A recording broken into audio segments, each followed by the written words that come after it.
People in our own backyards are hurting.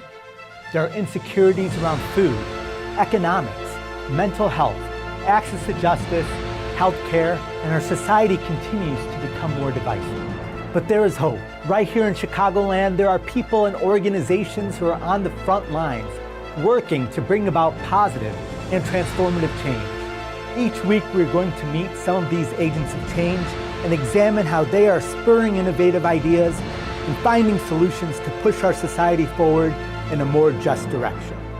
I'm Sufyan Sohel, and this is Change Agents. Good evening and welcome back to Change Agents. According to a national survey by AAPI Data and Momentive, anti-Asian hate crimes increased since the start of the pandemic. 1 in 6 Asian American adults reported experiencing a hate crime in 2021, which is up from 1 in 8 in 2020. The 2022 Status Index shows that 1 in 5 Americans believe that Asian Americans are at least partly responsible for COVID-19, compared to 1 in 10 in 2021. Americans are also now more likely to believe that referring to the coronavirus as Chinese virus and Wuhan virus is appropriate. And 1 in 3 believe that Asian Americans are more loyal to their country of origin than to the United States. In the past year alone, 1 in 10 Asian Americans have been coughed on or spit on, and nearly 1 in 3 have been told to go back to your country. Anti-Asian hate is not a new phenomenon in the United States. Policies like the Chinese Exclusion Act of 1882, Japanese internment during World War II, and current hateful acts and rhetoric are representative of the negative attitudes towards Asian communities. But this is rarely talked about. The invisibility of anti-Asian racism is a reflection of the invisibility of Asians in the American imagination. 58% of Americans cannot name a single prominent Asian American, and 42% cannot think of a historical experience or policy related to Asian Americans. Until a few years ago, Asian American history was not regularly taught in our school systems, but in 2021, Illinois became the first state to require that Asian American history be taught in public schools with the passing of the Teaching Equitable Asian American Community History, or TEACH Act. My first guest tonight is a Chicagoland leader who was instrumental in helping pass the TEACH Act. I am so pleased to be joined by Grace Pai, the Executive Director of Asian Americans Advancing Justice, Chicago. Grace, thank you so much for joining me tonight. Thanks so much for having me. My pleasure. Grace, I laid out some statistics and some facts, and I had the honor of working with you on a lot of advocacy policy training on some of these issues. But can you share with me and our viewers why this is problematic, why we're seeing such an increase in anti-Asian hate? Absolutely. At the start of the pandemic, we started to see the scapegoating of Asian Americans. I think oftentimes when people or our country has experienced a crisis, people want to have someone to blame. And Asian Americans were that group that were targeted, right? People wanted to blame Asian Americans for COVID. As you cited, people still believe that Asian Americans are at least partially to blame for COVID. And we saw political leaders especially placing blame on China and thereby, kind of by extension, Asian Americans, Chinese Americans. And we saw that turn into a lot more than just hateful rhetoric. We saw that turn into violence. We saw that turn into physical assault. And, I think that a lot of people have experienced a lot of fear since the beginning of the pandemic, fear for themselves, especially as Asian Americans, fear for their loved ones, elders, going out to the grocery store, even doing those basic day-to-day things has become a source of fear. What have you seen in Chicago happening? Were there effects at stores, community members, acts of violence? Absolutely. We saw one of the first communities to be really impacted by COVID was Chinatown. And so even before COVID was declared a global pandemic. In the early days of 2020, January and February, when there wasn't quite that public consensus that this was a huge problem, we saw people starting to avoid going to Chinatown. Sure. Chinatown businesses and restaurants were one of the first hit by COVID. They started to see declining patronage, and it was just kind of a ghost town. And it was so bad that Governor Pritzker actually at that time went to Chinatown to say, hey, we support our Chinatown community. It is still safe to come here, to dine here, to go to businesses here.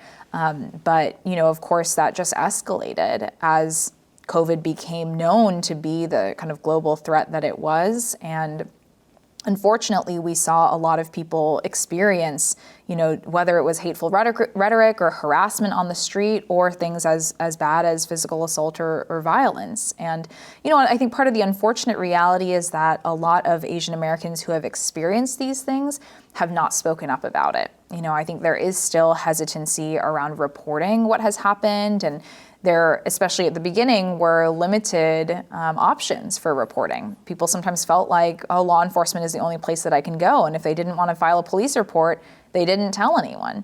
And in some cases, people are not even willing to tell other members of their community about what they've been through because of the stigma around it, or this feeling that maybe people deserve it. I think that's part of the insidiousness of anti-Asian racism, is that it's also caused Asian Americans to internalize some of this belief that, we shouldn't make waves, we shouldn't speak up about what's happening to us because we will just continue to be othered more and more. Thank you for sharing that. And I see that same mentality across so many other communities, especially immigrant-based communities and Black communities. I can understand that the hate was perpetuated under the last administration, right? We heard hateful rhetoric against so many other communities. But even with this new administration under President Biden, these problems still exist. If anything, they may be getting worse. Why do you think that is? Why don't you think there's been a firmer acknowledgement from the top in our government to say that, hey, this is not okay and this needs to change? Yeah. Well, what I'll say is that I think the Biden administration has done some things to address anti-Asian racism. And there have been some efforts in Congress to pass legislation addressing hate crimes and encouraging more resources for victims and reporting channels. But that said, anti-Asian racism and specifically anti-China sentiment is absolutely bipartisan. And so we do see Democrats, in addition to Republicans, targeting China and escalating this rhetoric about, China as a threat. And unfortunately, there's not a lot of nuance in this public discourse around China. Like, yes, China is a global power, but also like people are kind of implying Chinese Americans or Asian Americans by extension are implicated in, some of this threat. We see this a lot, honestly, in electoral politics. One really prime example is the U.S. Senate race in Ohio, where candidate Tim Ryan used a lot of anti-China rhetoric running as a Democrat, in a purple or red leaning, depending on how you see it, state. He used a lot of anti-China rhetoric in his campaign. And his first campaign ad was called One Word, and the one word was China. And he just kept saying over and over again how China is a threat, to American workers, by extension, white workers, without acknowledging at all the impacts on Asian Americans. And, I think that is really harmful rhetoric wherever it comes from. Thank you for sharing that. I resonate a lot with it with my past work with the Muslim community and saying that the American public generally doesn't differentiate between the bad stuff with the good people and et cetera, et cetera. Why do you think that is?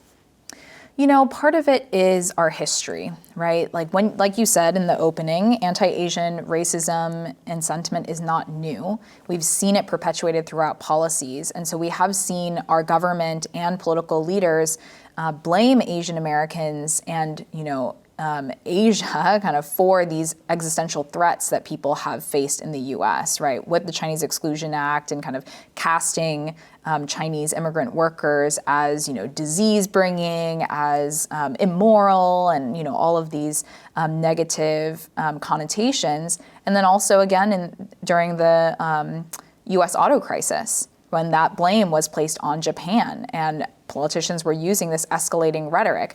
When you cast a group in that sort of unilateral way, it doesn't create that opportunity for more nuanced understanding. Sure. And then in addition, I think we haven't taught Asian American history in our classrooms, and so people aren't really getting any alternative. They're just hearing this very one-sided narrative, and I think it causes a lot of people to buy into those stereotypes without really understanding, well, why do these stereotypes exist? You lead to my next question. Congratulations, passage of the TEACH Act a couple years ago. Tell me about that and why that is so important. Yes. Education for us is one of the ways of addressing anti-Asian racism, with our young people before they have this lifetime of believing in these racist narratives, to kind of try to intervene when people are young and to build those bridges of empathy and understanding, right? How can you relate to someone else if you don't know anything about that community? And I think that's part of where we wanted to start in addressing some of the root causes of anti-Asian racism. And the other part of it, I think, is that a lot of the stereotypes that exist about Asian Americans are very clearly refuted in our history. When people think about, this concept of Asian Americans, this myth of Asian Americans as the model minority, people picture, Asian Americans are all good at math, they're hardworking, they're so dedicated to education. And it's like, well, why does this stereotype exist? And one of the places to really point to is our immigration history. For a long time, starting with the Chinese Exclusion Act and other exclusionary acts of that time period, the United States excluded Asian immigrants entirely, across the board. We didn't allow any Asian immigrants to come here. When that changed in 1965, we started to preference immigrant workers. We tried to recruit immigrant workers who worked in certain sectors, like the tech sector, or like in the sciences, in STEM, in healthcare.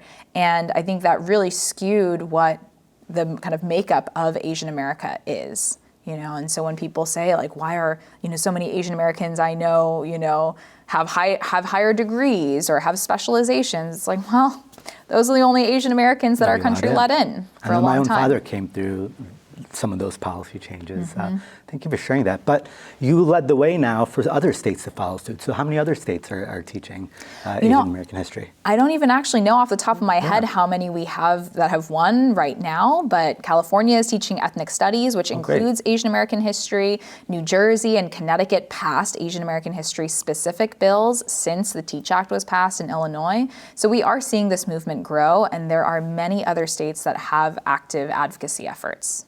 There were some other initiatives you've been working on. I know when I was with CARE Chicago, we had the pleasure of working with you on the bystander intervention training. Tell me about that and why such sort of trainings are important for the greater communities. Well, when we were grappling with this rise of anti-Asian hate and the harassment that was becoming really common, we knew that addressing the root causes through education efforts like the Teach Act was not going to feel like enough to a lot of people, right? If you're afraid to go to the grocery store or walk your dog, like, educating our youth is important, but it doesn't feel directly relevant to you. So we wanted to give people a really concrete set of tools that they could use when they experienced or witnessed harassment. And really it's about giving people, just everyday people, some guidance on how they can intervene and support their fellow community members. Because to be honest, even I, as someone who's very active in community work, I freeze when I see something happening that makes me feel uncomfortable. I don't always know what to do, what to say, how to intervene, how to support someone. Or if it can make it worse. Exactly. A lot of people have those fears. And so we wanted to address those fears head on with this bystander intervention curriculum. And, it gives people 5 options of what to do. They're very concrete. We help people think through different scenarios, picture themselves, if they're going on a jog and they hear someone yell a slur at another person, like what can they do in that moment? And so, I think that has been really tangible for people to feel like, okay, there's something that I can do, to support my fellow community members. That's really great. I still, sometimes community members come up to me and say they've been using some of the methods of intervention. So I applaud you in Advancing Justice for really taking the initiative to roll that out Chicago-wide. Well, and honestly, we were met with so much enthusiasm. We've trained over 20,000 people since October of 2020. And, while that interest has waned over time, in the height of, anti-Asian racism and in the kind of midst of the pandemic, people were really motivated. They wanted to have something that they could do to contribute. And, kind of getting to that scale was something that we felt was really important. Well, I really hope that motivation continues and that we continue to find allies for our communities and so many others that are struggling. Absolutely. Yeah. And, I think another piece about the bystander intervention training is that it can be applied in any context. It doesn't have to just be when you see anti-Asian racism. It could be anti-Black racism or harassment, right? It could be Islamophobic harassment or anti-LGBTQ, right? And so I think part of that skill set was, can be applied in multiple contexts, and we hope that people do use those skills. I do too. Grace, thank you so much for joining us and for your Advancing Justice tireless work in advocating for our communities. We'll be right back with our next guest.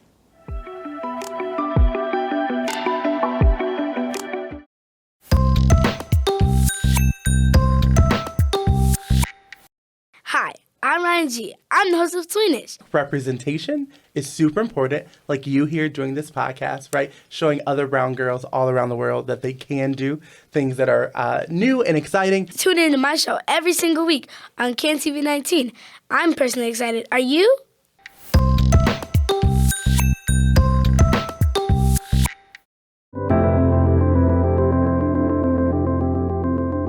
Welcome back. My next guest tonight is a queer second-generation Filipino-American filmmaker, photographer, entertainer, and grassroots leader. After being called a racial slur just days after moving to Chicago's gay neighborhood during the pandemic, he has since been actively involved in various campaigns and coalitions to promote healing and equity. I'm so thrilled to welcome my next guest, Ray Rivera. Ray, thank you so much for joining us tonight on Change Agents. Absolutely. Thank you so much for having me. Of course. Ray, tell me a little bit about your story. What brought you to Chicago and what brought you to working with Advancing Justice? Yeah, so what happened, so we all know what happened in 2020 was the pandemic. I ended up getting furloughed, and I found that as an opportunity to shift in careers. Okay. And in 2021, as soon as I had the vaccine, I chose to move to Chicago's gay neighborhood and start over trying to pursue a career in filmmaking. And upon moving into the queer neighborhood, I was called a racial slur, and it dawned on me that although I held this identity, I haven't really connected with my other Asian American identity. So in that event, I found Asian Americans Advancing Justice. This was actually through a drag queen who competed on Drag Race. Okay. Through Kimora Hall. She was talking about Asian Americans Advancing Justice right around the time where the Stop AAPI Hate movement started taking hold.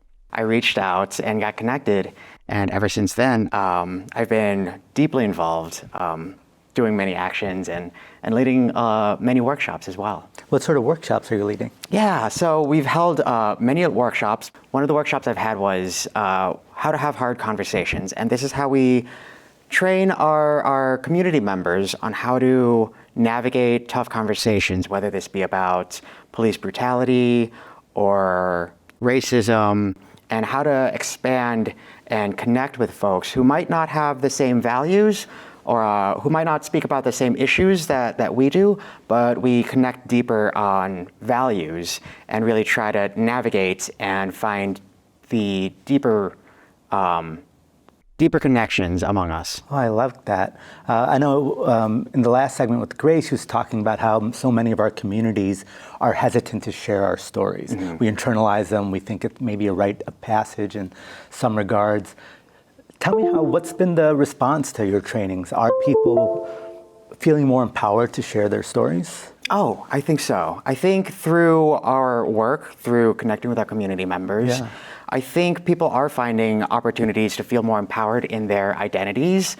The thing about being Asian American is that, at least I'll speak on my experiences, having been the eldest child of an immigrant family and experiencing Filipino culture at home, and then having been born here in America and having such deep American experiences, having been going to American schools and experiencing a lot of all-American kind of traditions through prom or through driver's ed, all these American kind of experiences. I think by joining Asian Americans Advancing Justice and having those having learned a lot through this organization, I think it's helped us be more empowered and be more deeply rooted in balancing these identities.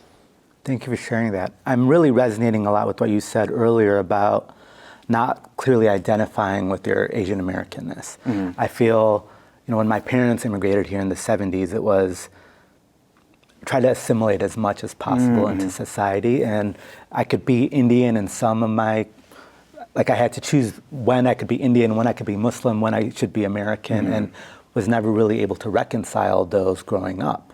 Can you tell me why that may be challenging for some and how you're seeing if that may be changing. Oh, absolutely. Thank you so much for bringing that up, because this is really, this comes from a model minority myth. And this is the myth that Asian Americans are the POC who have made it.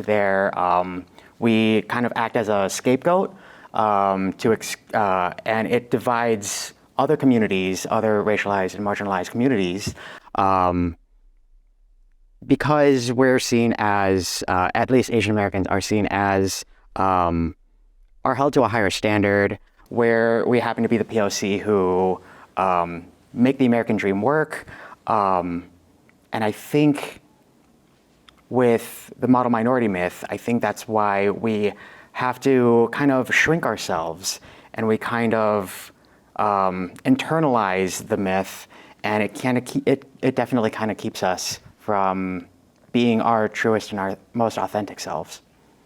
And now you're using some of that in your work of filmmaking, photography. Can you tell me a little bit about that? Let me start by saying that I've been asked to photograph and film some of our actions that we've had with Asian Americans advancing justice.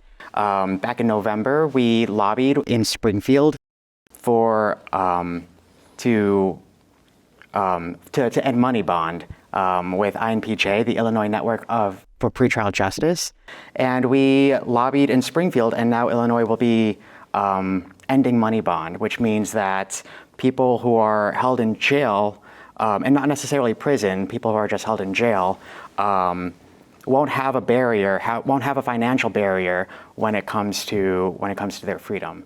And so that's one instance in which I've been asked to film an action. I've also photographed the mayoral forum back in February. And this brings me to next week in May. May 9th is AAA Day, Asian American Action Day. And we'll be going back to Springfield to lobby for language access issues. And we'll be speaking to legislators to help expand language access, something that our immigrant communities need. Yeah,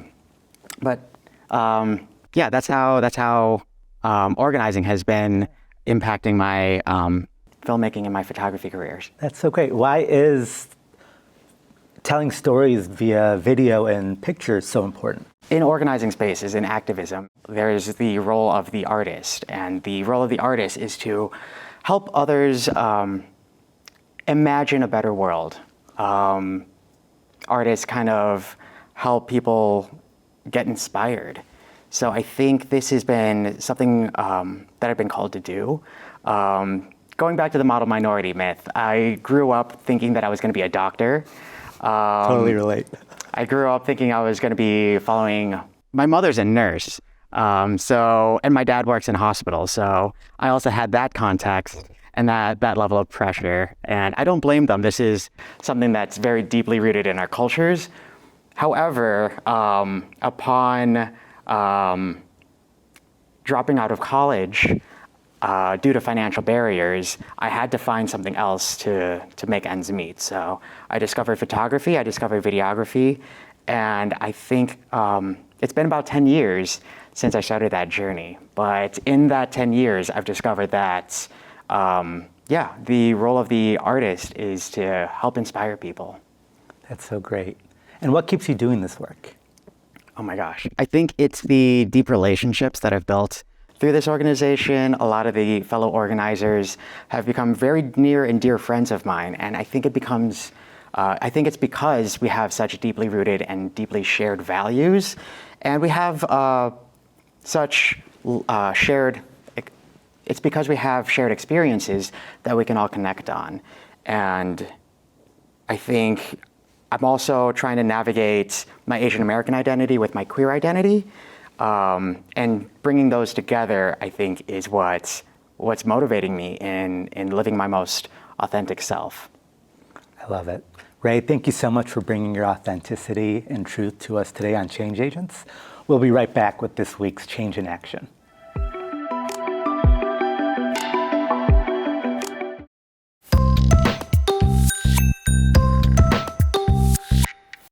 Hi, I'm Ryan G. I'm the host of Swedish. Representation is super important, like you here doing this podcast, right? Showing other brown girls all around the world that they can do things that are new and exciting. Tune in to my show every single week on CanTV 19. I'm personally excited. Are you?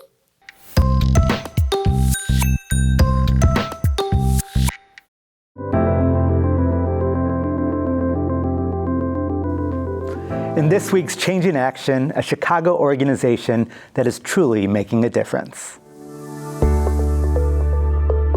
Defy Ventures offers a myriad of programs for those that are re-entering society from the justice system. We provide entrepreneurial education training for them to become the CEOs of their life. So as a volunteer, you're able to go into these prison systems and meet with the individuals, talk about their business plan, learn about them as individuals, and bond for a full day. What I wanted them to see is that a black male executive can see them, hear them, understand them, and be there for them. And so that continues to drive me to be engaged with this organization that is making changes to decrease recidivism. A lot of the individuals that come out of the justice system sometimes will fall back into the same crowd of individuals or friends that landed them there in the first place. And so by providing them with tools necessary for them to change their lives is what Defy Ventures is looking to do. As I continue to spread the word of what Defy Ventures provides, I really look for intentional organizations that would like to donate human resources, financial resources, and technical resources to the returning citizens that participate in this program. My family has not been impacted by the justice system, so for me to be able to provide this stability and this outreach, this encouragement, and this mentoring for each of the returning citizens is what fuels my desire to work with this organization.